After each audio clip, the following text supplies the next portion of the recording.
मुख्यमंत्री तब बनेगा जब आप अपने विधानसभा से विधायक जिता के भेजोगे, और विधायक तब जीतेंगे जब आप वहां मेहनत करोगे, विधायक प्रभारी प्रत्याशी को छोड़ दो, खुद से चंद्रशेखर आजाद बनकर लग जाओगे, तब बनेगा विधायक, याद रखना। तो भाई मैं कह रहा था, जमीन सरकार की और सरकार बनाई जनता ने, और पैसा जनता का, और आपने दे दिया लोन के रूप में। और कई बार आप देखोगे लाखों करोड़ रुपए टैक्स के माफ कर देती है, लोन माफ कर देती है सरकार, तो सब कुछ तो बना सरकारी पैसे से, सरकारी जमीन से, तो प्राइवेट कैसे हो गए? कैसे प्राइवेट हो गया? अब ये लखनऊ का एयरपोर्ट दे दिया अडानी साहब को। अडानी साहब ने पैसे कहा कि बैंक से लोन लेके दे दिया पैसा, और बाद में आप बैंक को कह देते हो कि वो बैंक जो है ये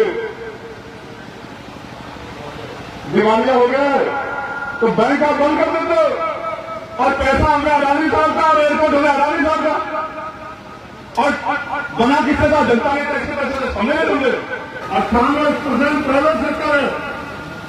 ये समझो 2 करोड़ सरकारी नौकरियां है, नौकरियां पूरी 100 करोड़, और 2 करोड़ है सरकारी, 98 करोड़ है प्राइवेट। 98 में हिस्सेदारी नहीं मानते, 2 करोड़ में आपने हमें संस्था के हाथ भी नहीं दिया, और रोज आपके लोग हमें कहते हैं कि ये मेरिट वाले नहीं है, मेरिट वाले नहीं है। अभी तो हमारे लोग अच्छा खाने लगे हैं, अच्छा पहनने लगे हैं, घर बन गए हैं, सुविधाएं आ गई हैं, कोचिंग इंस्टीट्यूट जाने लगे हैं। अभी तो ये पीढ़ी तैयार हो रही है, मैं गारंटी देकर कहता हूं। 30 साल रुक जाओ, आपकी मेरिट का मुकाबला करेंगे, दिखाना आपकी मेरिट कौन सी है जिसका मुकाबला है बहुजन समाज के लोग करता है, और कहां है वो आपकी मेरिट, उसका भी मुकाबला करेंगे। लेकिन द्रोणाचार्य से अंगूठा नहीं करने देंगे। इस देश से इंटरव्यू सिस्टम खत्म करा के तब फिर आपकी मेरिट का मुकाबला करेंगे। कंपटीशन में आपको देखेंगे आप कहां खड़े होते हो। ये नहीं चलेगा कि अपने बच्चों को 200 में से 190 नंबर, और हमारे बच्चों को 200 में से 120 नंबर। ये अन्याय हम लोग अभी देश में चलने नहीं देंगे।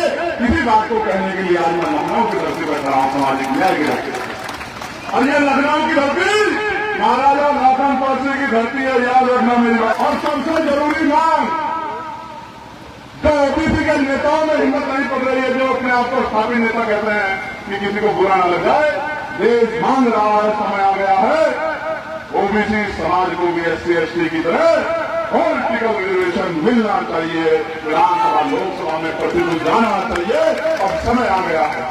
जैसे आपको प्रधानी में मिलता है लाभ, जैसे आपको जिला पंचायत में मिलता है लाभ, जैसे आपको लोकल बॉडी इलेक्शन नगर पंचायत में, नगर निगम में मिलता है लाभ, अब समय आ गया है कि विधानसभा और लोकसभा में भी पिछड़े वर्ग के लोगों को, जब आप महिलाओं को आरक्षण देने की बात कर रहे हैं, हमने उसका समर्थन किया कि महिलाओं को मिलना चाहिए, लेकिन महिलाओं के साथ साथ पिछड़े मुस्लिम और दलित समाज की महिलाओं को, आदिवासी समाज की महिलाओं को भी अलग से आरक्षण मिलना चाहिए।